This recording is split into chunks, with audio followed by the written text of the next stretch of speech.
just might unsiege and push in. Oh no. Just doing that delicate dance of sieging, stimming in and pushing in. Gonna lose all of those Marines, and this is kind of a bad position. Mr. T is up by almost 30 food right now, which is really shocking. Oh my god! He hasn't even really started saturating that 12 o'clock position of his yet. So once that happens, looking at the units tab. That fight there, what happened there? Judarizon picked up to try to drop onto Mr. T's last tank, but Mr. T noticed that that was happening, so he unsieged his tanks, charged at Judarizon's final tank, and was able to kill it off. Judarizon tried to move in there to try to take out that planetary fortress, but it is a planetary fortress, and Marines are horrible against those. And yes, they are. They get basically one shot. Yeah. Plus, there's here we go. He took out the starport now. Infested Mr. T looking pretty good. He's got quite a few Marines, a couple of Banshees, and a siege tank. He scans the top of that ramp. He's going to be able to take out that siege tank that was sieged up top there. He is being attacked from the back, though. That's going to clean up the rest of that attack. And right now he's up by 40 food. He just needs to keep pumping out units to try to take this out. Siege tank does get sieged up. He's managed to take out quite a few of the Marines that way before that gets taken out. Yeah, a bit of a bad position for Mr. T to engage in, but he's just doing so much damage consistently to Judarizon that he can afford it. He's got so much more income. He took out so many harvesters when he took right out now. that tank at the left side. Yeah, he's ahead in terms of economy. He's ahead in terms of army size. Yeah, this is proven to be a pretty epic game, actually. He's in a really good position here. I think, really, Judarizon, he needs to get some sort of tech to try to turn this game. I think it would be a good idea for Infested Mr. T. He's getting his he's putting 4 more barracks up where his planetary fortress is going up, and I think it would be probably a good idea to go heavy Marines right now. He's getting like 1 Marine from each of his barracks. He should probably put up a couple of reactors rather than just barracks, so they can pump out 2 Marines from each of these barracks. Because right now there are so many Vikings and medevacs up in the air that obviously he can't. He's got Banshees out, but those Banshees can't fire up. The only thing that can fire up are Marines right now out of his army composition. So he's going to definitely want to get some either Vikings or more Marines. And in this case, he's got so many barracks right now. 4 at that one base. He's got multiple starports too, so he could definitely start getting some Vikings out. But he definitely needs more Marines. At this point, just making 1 from each of these barracks. Put up a couple of reactors, and he can definitely juice up his production. Right now, he's floating over 1,000 minerals and over 1,500 gas.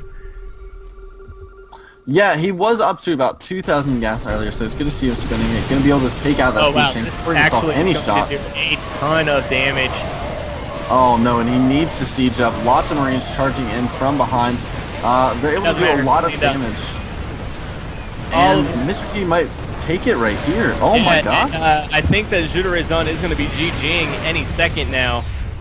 Judarizon saying you're too unorthodox for me. He ends up GGing. Mr. T starting off with Reaper harassment, going into Banshee harassment, being way behind at one point, down by 40 supply, manages to take the victory just by expanding really crazily across the map, even though he was behind. If Judarizon had attacked at any time before 12 or 15 minutes, I think that he would have been able to win just by having a much larger army and a better composition. But eventually, the wildly aggressive expanding by Infested Mr. T actually allowed him to catch up and surpass Judarizon. And at that point, it was just logistics. He did enough damage to the SCVs that were mining, and he caused enough cancellations of buildings and destruction of the natural expansion to pull ahead. Yeah, it was just some really good decision making there by Mr. T. You need to take those economic risks. You need to make sure that you're being aggressive against your opponent when you need to be. Those Reapers, I think, really threw his opponent off of this game. So. Well, I don't know though, because at first, I think the big thing that happened in that game was that Judarizon was not expecting Reapers. So they can't, and even though the Reapers didn't do a ton of damage, it made Juderezon think, well, I'm not 100% sure what he's going to do, so I'm going to build up a little bit more than I was planning before moving out. And by the time he did move out, like his attacks were repelled, and because of those repelled attacks, he kind of just sat back and didn't expand. He didn't expand very much, and he was just kind of sitting back trying to build up forces and stuff. And he spent so much time sitting back that Infested Mr. T got up an extra 2 bases on him. Especially after knocking out that natural of Juderezon, that he ended up winning. So it was the unorthodox play that made Juderezon sit back and say, I'm not 100% sure what this guy's doing. I have no idea what to expect from him. So maybe instead of going and attacking, I'm going to sit back and wait. And by then it was too late. Yeah, it was good. So we're going to be having a Protoss versus Terran here.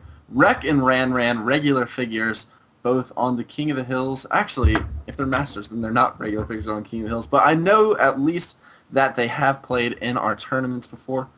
I believe that Ran has gotten to the semifinals before in one of our tournaments. But, so here we go. If you would like to introduce the players, sir, go ahead. Yes, we have Ran spawning as our yellow Terran in the northern position here on Test Bug. We have Rec spawning as our pink Protoss in the southern position on Test Bug. So here, Ran is a Masters level Terran, and I believe that Rec is a Masters level Protoss. So, should be a pretty good game, pretty high level play from both players. Should be good. Pylon going down from Rec. Standard stuff, getting that Pylon out at 9 supply. Nothing happening too drastic now. No cheese coming out or anything like that. Have you played on this map much before, Kenny? Not too much. I mean, it's not in the... I don't believe it's in the ladder pool, right? Because it's not a Blizzard map. But I've played a couple custom games with friends and whatnot. I don't really play a whole lot. I don't play in a lot of tournaments and stuff, although I do plan on rectifying that situation in Season 3. But so since I don't play in a whole lot of tournaments, the only time I really play this map is in custom games. But I do play a lot of custom games with my friends because they're not too great at this game, so they don't really want a ladder and stuff, so the only time they really ever play is with me, and that's because I have to basically twist their arm to playing all the stuff on this map and whatnot. But yeah, so I mean, I do play it every now and then, but it's not a whole lot. I'm definitely not. I don't know the intricacies of this map too well. What about you? Do you play this on this map a lot?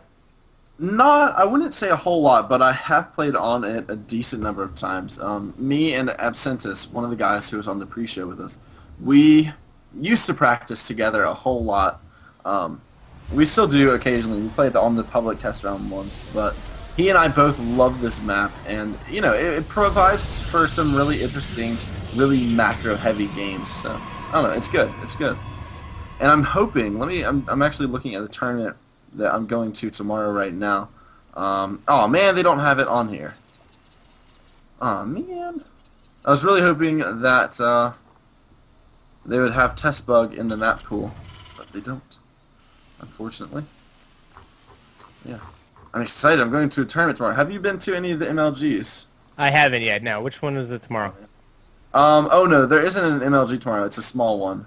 Yeah, because I really want to go to MLG Raleigh, and oh yeah, I can't if it's tomorrow. Yeah, you know what I mean? So no, but I do. I know that you live in North Carolina, don't you? Yeah, I live in Raleigh, so I'm going to MLG so Raleigh. My Terran friend from Raleigh, I'm hoping that I can actually get to meet you guys down in, when Raleigh happens. So we'll definitely have to get together for an rCraftGaming meetup or something before the tournament happens. But I do plan on going to Raleigh. So obviously I can't cast that weekend because I'm going to be there. So I think somebody to take my place. I think that if, I don't know, we'll see if we'll do it that weekend, because a lot of our staff might be gone. I think Spartan's going to be trying to come, actually, which should be pretty cool. If he gets a job, he'll be coming. Should be good stuff. Shotgun, Mr. T did win. Mr. T won that last game, so... So shockingly here is both of our players going for a relatively quick expansion base... Oh. Oh, there we go. Oh, man. Closer. Wow, yeah, so a 1 Rax expand and a 1 Gate expand. from our players, and this is without scouting the other player and seeing that they're both expanding. So that's a little unorthodox play. Rek has no idea an expansion's going up. Ran has no idea an expansion's going up. Both of them are basically mimicking each other